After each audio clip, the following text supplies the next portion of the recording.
what he's going to talk about is leading with gratitude, which we thought would be a perfect way to kind of conclude our time together and leave in this place with some gratitude and being led by Suhas. And so he's a business coach and consultant who started his own businesses since 1986. He's an adjunct professor of global business at the University of Louisville, and also conducts meditation, self-discovery, self-awareness classes. You're going to have to help me with the pronunciation. I don't want to mess it up. The Dripung Bone. Is that? Carry on. It's okay. I'm doing my best. That's all right. Center for Engaging Compassion. So apart from his businesses, Suhas served as the founding director of the Go for Globalization in the Fisher Administration in Louisville, and has been involved with numerous nonprofits in the city for 30 plus years. He's fascinated by the causes and consequences of human behavior, including biology, neuroscience behind it, and solutions that aid in developing a rich and healthy, rewarding lifestyle, including tried and tested Hindu and Buddhist practices. A fun fact about Suhas is that he danced the flamenco in Spain, and indeed, help me with this one, Bhangra in India, and both of which he felt very out of place, but he still stands here today. So let's give him a hand. Well, thank you, Olivia. And first of all, I'm so grateful you pronounced all those words correctly. Really almost. So I did dance the flamenco, and very obviously, when you look at me, I have two left feet. So I did get on the stage because there were these two lovely ladies who called me up. We were sitting right in front, and I explained this to Michelle. We were sitting right in front. We thought we had pride of space, and you know, when they're dancing up there and they say, I want you to come up. And I said, where the heck did I get caught with this? But I did go up, and what I'm grateful about is that the audience applauded. Not at my dancing, but at the lovely ladies who were next to me. So that said, I'm calling my presentation Intervention, the intervention of gratitude. And I use the word intervention very deliberately, because we typically use an intervention to break a pattern and adopt new patterns. That's typically when we say we need to intervene, we need to make a change. And I am going to attempt to tell you that the easiest subject that we have today is gratitude, and which can be used as an intervention tool anytime, throughout the day, throughout our lives. I don't know how to move this though. Is this a remote? The one on the right.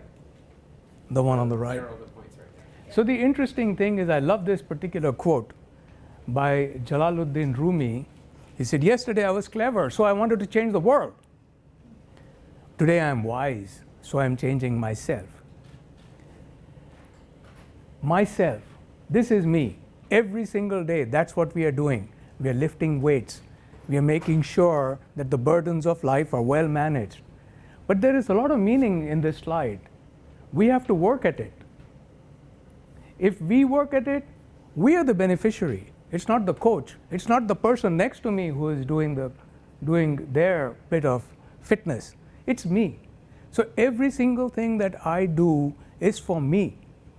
And as we go forward, I'll explain this to say that we individually belong to teams, and teams individually belong to organizations. So the question is, ultimately, when we say that the organization has to change, where does it start from?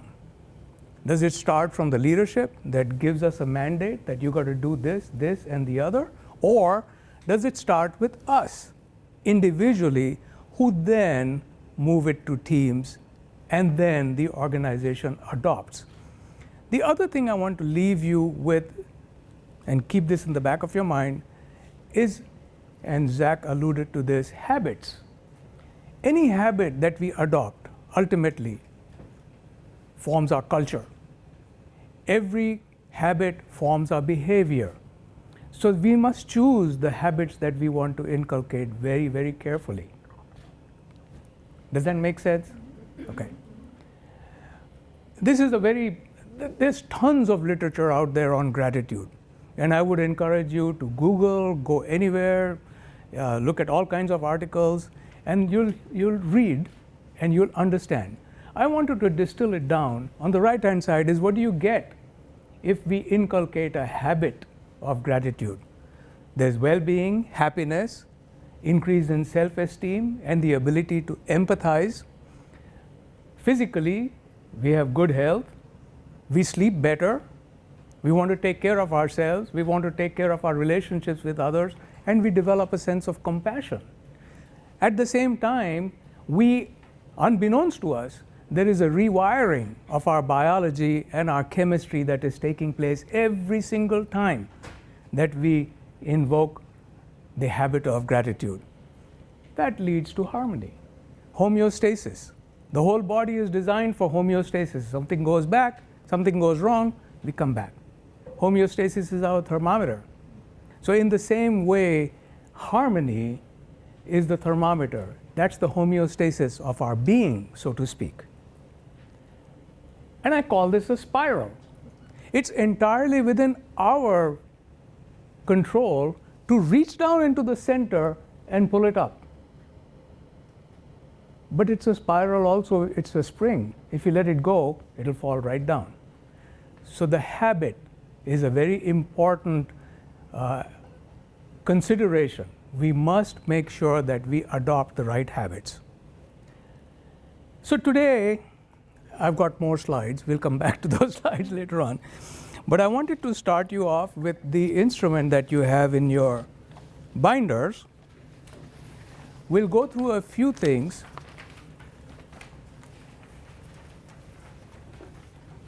But the first thing I want you all to do, every single one of us, I'm going to be standing while you're sitting. I want you to relax. Relax in your chairs. Just relax. Sink deeply into your chairs. You may close your eyes if you want, keep them open, but I want you to get the feeling. I am in my chair. I am relaxed. I am comfortable. I am safe. And let that percolate throughout your body, from the top of your head to the tips of your toes, as if it's a waterfall. Just let it go down. Let it go down. Let it go down, and let all the tensions go down to your feet, to the floor below, to the ground, just like a lightning conductor would capture electricity from a thunderclap and take it down into the ground. Imagine that. Focus on your body, not on your thoughts, not on anything else that is happening. You're in a safe place. Just feel your body. Feel your body sinking into your chair and all your tensions and worries going through the ground and out.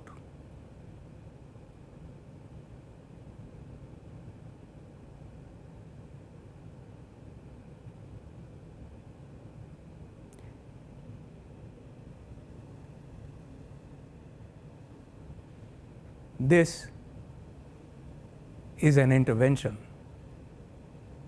What we just did was intervene. We broke our pattern of thinking. And this is something we can do anytime, as many times during the day as we want. And it's a complete reset. It just takes a minute or two and you're resetting. And your life starts again. The first thing I want to tell you about, which again it's an individual exercise, you can write on the back of the sheets that we have. The one tool which is not here is a gratitude journal, which is a personal gratitude journal. So at this point, I'm going to give you maybe 3 to 5 minutes. Individually, just jot down things that you are grateful for.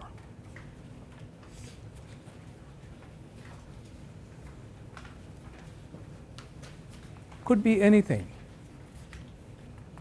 your health, your relationships, your family, somebody has done you a favor, anything that you're grateful for. Art class. The sun coming out tomorrow. Okay? Yeah. Yeah. I'll bet you after we've written it down, if we take a tally of what we've written, it'll be more or less the same things. More or less the same things. We are all going to be grateful for this basket of activities that we have experienced that we are grateful for. What I wanted to again demonstrate to you is, again, this is another intervention which we can do anytime. Get up in the morning, count your blessings. Go to bed at night, count your blessings. Okay, I'm grateful for this. I'm grateful that I'm standing here. And we can go into that more and more. The second tool that we have is called the team journal. So again, we are a social species. We live in communities, we work in teams, we work in organizations. And this is something that I would like us to do in the next maybe 10 or 15 minutes in 3 parts. One is individually, again, just like we wrote down the things that we are grateful for individually, I would like you to jot down what we are grateful for in our team, in our work environment. Maybe 3 or 4 or 5 things, whatever it is. The second part of this is going to be, we discuss it at our tables and bring out maybe the top 2 or 3 things that we as a group, and imagine that each table is its own individual remote working team, although we are from disparate backgrounds probably. But let's assume that we are all working together and we form these relationships, and now we are saying, okay, these 3 or 4 things are very important to our team, our team, our team, our team. And the third part is we'll share that information with each other. Does that sound okay? Mm-hmm. So I'm going to turn my timer on and we can get started. Oh, there it is. Thank you. So before we start discussing these items, I wanted to give you some criteria about the items that we wrote down. And this came to me in the morning, and I said I've got to have an acronym, and so I used the acronym SMART, like SMART goals, SMART achievement. So the first S is always specific. So whenever we are doing something, we have to be very specific. In goals, we say M is measurable. In this instance, I'm saying M is something which can be memorialized, something that can be kept with us for a long period of time, can be stored. The A for me is accolades, so positives. These are things which are positives that we don't want to remember the negatives. My coffee is always cold, or it's bitter, or we don't want to remember stuff like that. The fact that I needed a bottle of water, right now my throat is dry and Zach walks up to me with a bottle of water, I'll say thank you. He didn't, but I think I say thank you. So those are the kind of things that I want to remember, the good stuff, the positive stuff. So accolades, I said. The R and T, I didn't come up with anything. So I said, let's call them remote teams. But that doesn't sound too good. So the other thing I came up with for the R is repeatable, back to the habits. Some things that we can keep repeating, so that it becomes habitual. And the T, I used tags. So we need to be able to tag something, like in a database. If everybody is familiar with databases, you categorize, you tag, so that when you put in the tag, you get a whole list of things that come along with it. Does that make sense? Okay. So I use the acronym SMART so that we can remember it. There's no real logic to it, but they have to be specific. It's something that can be stored, something that can be retrieved, something that can be repeated and becomes habitual. Again, habits make behavior, behavior makes culture. So habits, behavior, and culture are interlinked. And we are all interested in having a culture which is supporting, so culture that we want to work in, culture that we enjoy belonging to and growing. So that is the second reason. So given that, please, at your individual tables, you can discuss whatever you all have come up with, and we can prioritize them. So are we ready to start discussing? Are we ready? You ready?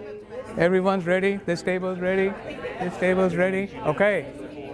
All right.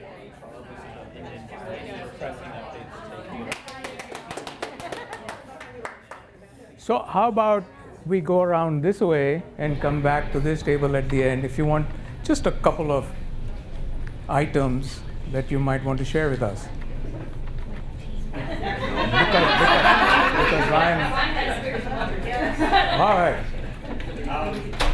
So I received an upsetting email yesterday, and it was sitting in my craw for last night into this morning. And so I got up this morning and I spent a fair amount of time in prayer working to try to overcome my feelings and feel better.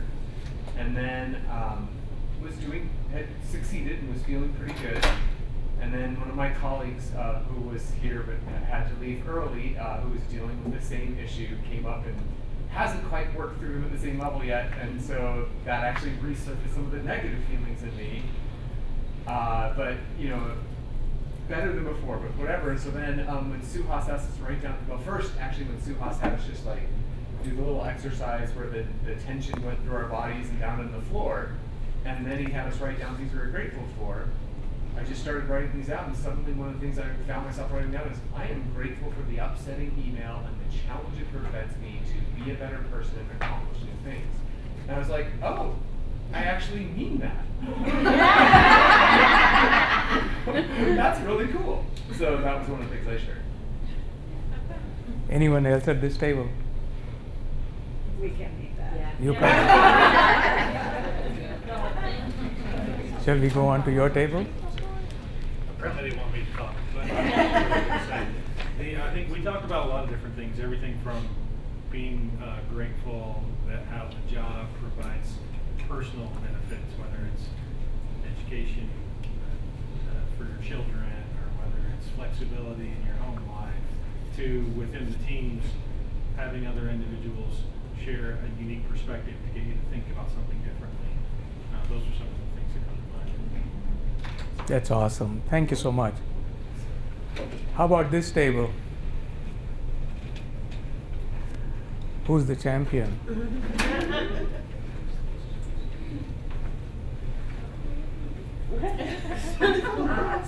So we have a whole list that Great. ranks from ambition of the team, flexibility from our leadership, work ethic and commitment from our coworkers, supportive leadership through growth and change, emotional availability of team members who can be vulnerable, and then the supportive and collaborators in our organization. That's a lot. That's a lot. Well, thank you so much. How did you all come up with all these? Just something that has came up, or did you all? A lot of collaboration. Lot of collaboration. Use that word. Yeah. But did you feel comfortable with yourselves? I did, yeah. Comfortable enough to share stuff and all that, Yes. right? Okay. That is, I think, another very important thing, that you have to be comfortable in your teams in order to share stuff, right? How about this group? Flexibility was a huge, overarching. I'm sorry? Flexibility. Flexibility, we have that. Definitely one of our biggest. Yeah. So you're grateful for the flexibility Yeah. in remote teams. And we talked about not only having flexibility in our role, but also working for an organization that has built flexibility into their culture. And knowing that not only can I offer my employees flexibility, but I can also, I know that I'm backed all the way up the food chain. And if I go to my boss, she's going to back me on if I have an employee that needs to leave of absence for some reason or whatever it might be. So Wonderful, Yeah. wonderful. How about you all? I can just share two things that I know I remember talking about, and then I'll let others chime in. But I feel like it's just verbalizing gratefulness for team members' contributions that aren't always like project related, but are more personal, like a skill they have interpersonally, and acknowledging that skill, and just taking time out to one-on-one sort of acknowledge that. We talked about a lot of different circumstances. Anyone else want to chime in on that? We talked about appreciating the staff members that we have as individuals, but also the team as a whole. So, what do you think happens if you acknowledge somebody? I think they feel appreciated and valued. We also talked about not diluting it too much. You don't want to just continuously praise everyone. You want it to mean something and how to do that so that people actually feel recognized and appreciated. So genuinity, Yes. you want everything should be genuine, Yes. right? It should not be mouthed for the sake of mouthing. Like, thank you so much, Yes. right? That's not good enough. Why are you thankful? Why are we grateful? Because you're a rock star and you make my life easy. Yeah, there you go. You're a rock star. How about you all? Oh yeah, sure. I found it really interesting that we all three came from different places, but yet somewhat had the same. We shared like a kernel of truth at the middle there. I started from a place of community, talked about how I really appreciate the communities in my life where I get to see the same people, the same smiles, and the same greetings, and the repetitiveness of that makes me feel alive. Now, and then Zach brought in having a good foundation of trust and how that is Yep. a good place for him and his team to learn and grow together. And then Michelle compounded on that, and then basically she was talking about how she celebrates learning and growing in new communities and where she has a place to go to celebrate that. And I just thought there was a really interesting thing. It all just had to do with safety. All three of our answers were different, but it all tied into feeling safe. I feel safe in my community. Zach feels safe when he's trusted. Michelle feels safe when she can learn and grow and be a part of things bigger than herself. I just thought that was really interesting that our answers were completely different, but yet the core was exactly the same. To the for all same, of them. right? So, do you all think, and you can disagree if you want, do you all think the practice of having a team journal periodically with a lot of genuineness, with collaboration and honesty and trust, looking upon it as a learning exercise that you can improve the spirit of work, so to speak, do you think that is worth it? Absolutely. So the next question would be, how do you institutionalize something like this?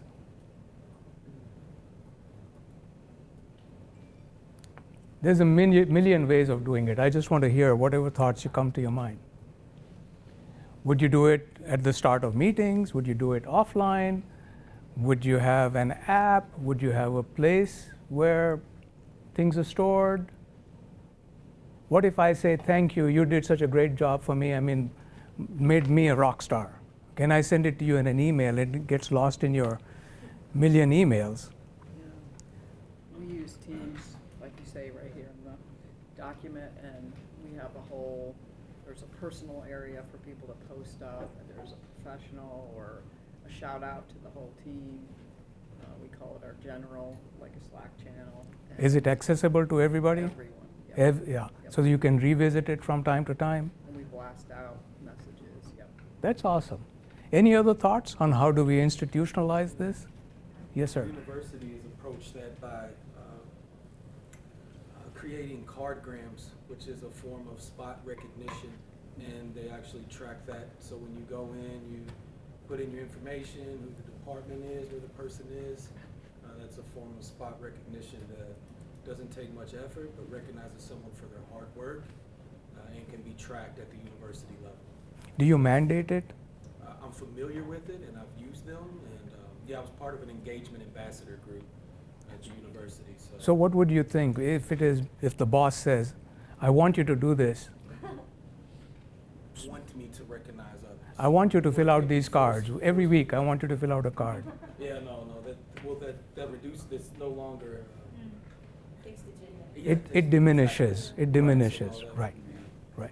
But I have sent several to those that deserved it, and they were appreciative. Quick way. So that's one way to implement what you're asking. So there are multiple studies about generosity, acts of generosity. So people have found that if you engage in acts of generosity, you feel good, right? I mean, again, scientifically proven. But then there were three categories of people. One who were told that you have to have three acts of generosity every day or some such thing, right? And the other twos were not. So you want spontaneity, is what you're saying, right? It's got to be genuine, it's got to be spontaneous, it's something that is heartfelt, it's something that people can see, it is memorialized, and that becomes a journal, if you will, that you can refer to from time to time. Any other thoughts? So as you can see there, this, what you have in your hand, is an instruction manual. It says it's an instruction manual, and the reason why it's an instruction manual is obviously this is not the totality of tools that you can use. Any number of tools. We just came up with cards as an example. That's not in here. We'll discuss some of these also. But the fact is, any tool can be developed based on the principle that I want to acknowledge, I want to express my gratitude, my appreciation for somebody else's work, for somebody else's helping me. So with that attitude, we can continually develop tools. This is just a kind of a playbook, but if you notice, each one of these pages has a setup, and then it has instruction for team members. So this is a good format to follow. So a setup really says, for example, in what we discussed, is to get buy-in, to make it easy, to memorialize. It should be regular. There has to be a commitment. Now, I do have doubts about this commitment because it can border on kind of, instructions. You got to do this. But I think over a period of time, when people get into this, and you have a repertoire or you have a database of appreciation messages which are memorialized, then it becomes a matter of course. Thank you, Olivia. Guess what Olivia feels? She wants to thank me later on, right? So that sense of reciprocity is going to set up. The second page is about digital messaging, and this is for all about remote works, because so there was a time when I was much younger, of course, that we would have postcards. And we would handwrite postcards. That went out of fashion. But today, if somebody sends me a handwritten postcard, I appreciate it a whole heck of a lot than a digital message. So instead of just digital messages, it could be communication. Again, things to be thought about. What are the different ways that I can communicate my sense of appreciation, my gratitude? Could be a postcard, could be a post-it note, could be anything. But it's got to be something, again, which is genuine and something that is done on a regular basis. Celebrations is very important. We do something good, we celebrate it. If you don't, it just fades off into nothingness. So if we celebrate it, it's very important. The key to celebrations is that it has to be like a team celebration. So we were talking about Michelle's, I don't remember the scenario, where remote teams and non-remote teams, not feeling engaged, and what can the manager do? So because there are hybrid teams and that's become the reality of today, sometimes people who are in the office may form their own little coterie as opposed to the entire team. So how can we celebrate with the whole team? I do franchise consulting also. And one of the most beautiful things I've found is, this is a kind of a sales technique. The franchisor would want to meet in a virtual cocktail hour. So they send by FedEx or UPS, mixers and things of that nature. They send, and at 6 o'clock, we're going to meet for a virtual cocktail hour. So you're on Zoom. You're mixing your own cocktail. There's a what are they called? The people who help you mix. Something like a bartender. There was a fancy word for it. Mixologist. That's right, mixologist. There was a fancy word for it. And he would tell you, now take 1 ounce of this and take this and take that. And so you're engaged in doing something which everybody is doing virtually. And then you're kind of, cheers, I mean, that's a celebration. Then they go on their own spiel, why is my franchise the best? But the point is, this can be even done virtually. And you need not have cocktails. You can have coffee. You can have, bring your own meals. And you can send a DoorDash coupon or some such thing. So celebrations can be done virtually. The important thing about these celebrations is that they should be structured. Whilst even this cocktail hour, it was structured. From time this to time this, we're going to mix. From time this to time this, we're going to do this, etc., all the way to the end. So it's a structured program. It's not just happy hour where everybody gathers and chit-chat and get nothing else done. Awards are very important. Awards and recognition. You talked about recognition, right? So if it is done publicly, I feel so much better than if it is done privately. So some of the things that we can think about in terms of awards, what is important? Is money the most important all the time? I'm going to give you a raise. It's not the most important. What about mementos? If I get a plaque or if I get something as a keepsake, is that important? Or are memories important? Getting together in a group, people saying congratulations, thank you so much, I'll do the same for you, etc., So that needs to be kept in mind.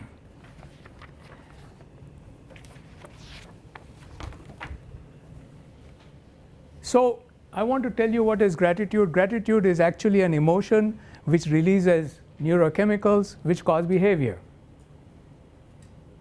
That is important. This sequence is very important. There is an emotion, there's a trigger, there's chemistry, and then there's behavior. We as individuals do form the collective. We as individuals form the collective. And the collective and the individual are integral. So we are working on the individual, not the collective right now. To institutionalize a culture of gratitude, we always focus on performance. We want something to come out. What are the outcomes? What are the results? Results are based on actions which are formed by behavior, and we need to cultivate the attitudes which become the habits, which then become the mindset, and so the entire activity is cyclical. Similarly, in an organization, the behavior, habits, and cultures help us individually to live life, to be social, which form our perceptions and paradigms, and the change in the paradigm is the intervention we talked about.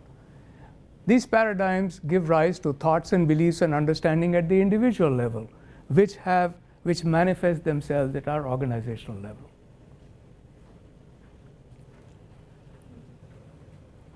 I made it with 3 minutes to spare.